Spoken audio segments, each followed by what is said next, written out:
Now, I'm a big supporter of buying records locally, as you all know. I'm also a big fan of Discogs. But, and this is a big but, there are some very bad actors out there in most any marketplace. And I almost fell for one myself recently. To tell you the story behind it, there's a nifty little feature in Discogs that's called your want list. It's where you add things that you want to buy. It makes sense, it's a want list. I don't use this feature a lot, but I did use it recently to add Fish's Hoist to my want list. I used to own that on CD back in the 1990s, and it was re-released on vinyl in 2016, but I completely missed it. I had no idea that that even happened. It's not an incredibly rare record to find, but when you do see it, it's usually expensive. And when I say expensive, anywhere from $100 to $200 depending on the condition. At the time I'm recording this, there are less than 20 available on Discogs. And like I said, I think the near mints are $100 or so, which is very expensive. And the sealed mint copies are upwards of $200 or more. I think there's a couple that are even more than that. And it's the same thing on eBay and other places. It's just not a cheap record to come by. But you never know, one might pop up, so I put it on my want list. The one thing about that want list is it will send you a notification every time one is added to Discogs. So every time somebody adds Fish's Hoist vinyl release to Discogs, I'll get a notification. What I can't set, though, is a price filter or a price limit. So it's going to send me anything that's available and added. But no problem. I'll deal with that when I get the notification. A month later, I got a notification that one had been added to Discogs, and, well, the price was really too good to be true. So I checked the others, maybe thinking that, the price had dropped all around. Maybe it was re-released again, but nope, was not re-released again. Everything else was just as I always had seen it. Everything was $100 or more, except this one. Now, I do know that scammers will try to target records that are rare and first pressings, but Fish's Hoist? I mean, is anybody looking for that? Well, me. Obviously, I don't think like a scammer. They had a few listings, and they even had a few reviews, and I didn't see anything bad about the reviews, and of course those can all be faked though. Now that I've learned a bit more about how this works, what they can do is look for records that are high priced, like this one. They can also see how many people have it on their want list, and they can see the last time that it sold and for how much. So in this case, there are over 600 people on Discogs who have this particular album added to their want list. That's also over 600 people who will get a notification when it's added to Discogs. In this case, that 2016 reissue. So the one that I saw that was, half the price of everything else out there, yeah, that was too good to be true. Something told me not to do it, and you have to trust your gut. I got a bad feeling about this. I did at first, but it haunted me. I kept thinking about how much I would like to hear that record again on vinyl and on the system that I've pieced together over the last few years. It's been a while since I've heard Hoist. I went to bed that night telling myself that I would message that seller in the morning, and I'd ask for pictures.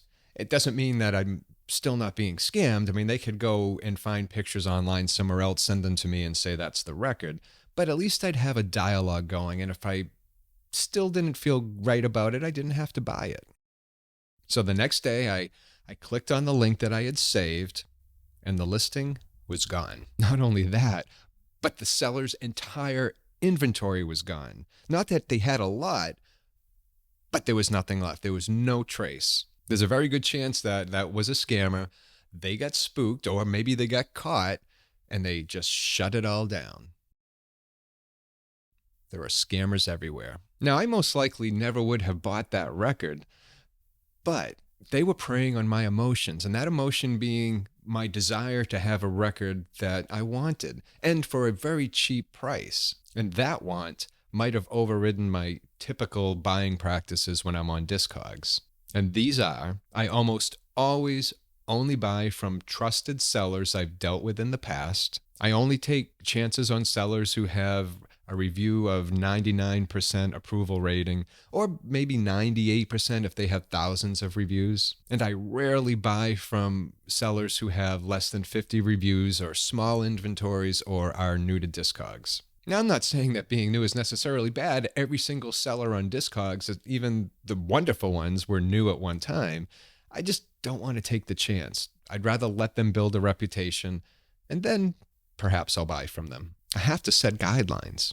The thing is, I almost bypassed all of those rules because I wanted that record. If something looks too good to be true, it probably is. If you have a feeling deep down inside that something is telling you, things just aren't quite right, that's your consciousness telling you or warning you on a deep level that you might not even be aware of to beware.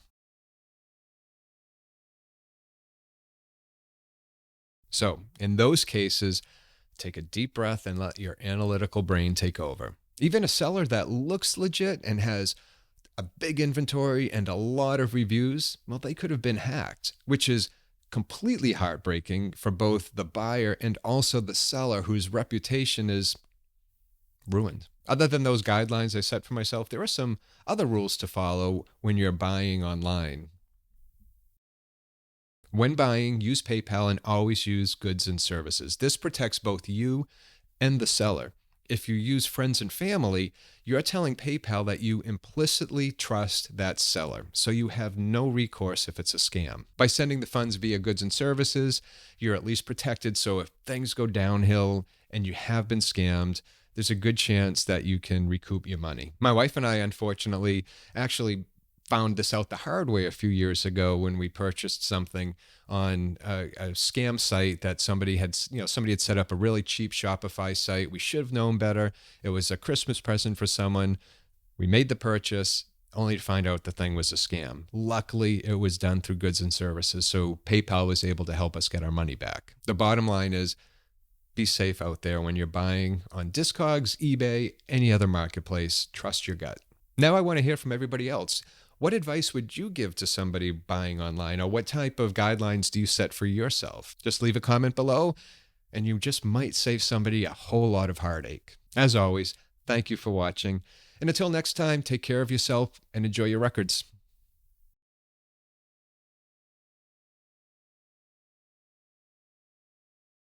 I owned that record on CD. I owned it on. I don't use. Other than the rules that. Other than those guidelines that I set for myself, there are some other rules that. One more time. Other than those guidelines I set for myself, there are some other rules to follow when you're buying online.